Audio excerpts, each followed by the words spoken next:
আসলেই অনেক সুন্দর এবং রিফ্রেশিং অনেক। হ্যাঁ রিফ্রেশিং। এই আমি তো বিকেলে ঘুমিয়ে পড়েছিলাম, তুমি ডাক না দিলে আসলে আসা হতো না। ওইটাই, তুমি তো ভালো ভালো দিনে তোমার ঘুম চলে আসে। অতিরিক্ত সুন্দর দিন তো মনে করো যে অতিরিক্ত আরামে ঘুম চলে আসে।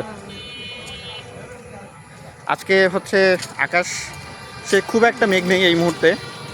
আমি আসলে ক্যামেরায় দেখা যাচ্ছে না, কিন্তু আকাশে হালকা চাঁদ উঠেছে এখন বিকেলবেলা, পরন্ত বিকেল প্রায়। আর আকাশ নীল, সেই সাথে হালকা মেঘ। দূরে নাও না। মোটামুটি বিকেলটা বেশ স্নিগ্ধ, একটু ঠান্ডা। আজকে আজকে কিছুদিন যে তীব্র গরম ছিল সেই গরম ভাবটি নেই, এবং মৃদুমন্দ বাতাস বয়ে চলছে। হেঁটে চলেছি যে খুবই আসলে প্রকৃতির নির্মলতা যে কতটা সুন্দর সেটা উপভোগ করতে পারছি। যতই মানে এসিতে আমরা থাকি না কেন, এরপরেও যখন প্রাকৃতিক যে বাতাস, ঠান্ডা বাতাসটা যখন লাগে শরীরে, তখন আসলে এসির বাতাস কোনো কিছুর সাথে আসলে ওটা তুলনা হয় না।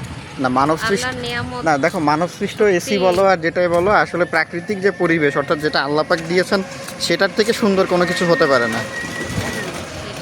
সেটাই। এই তো, কি ভালো আছেন? এই তো, ওকে।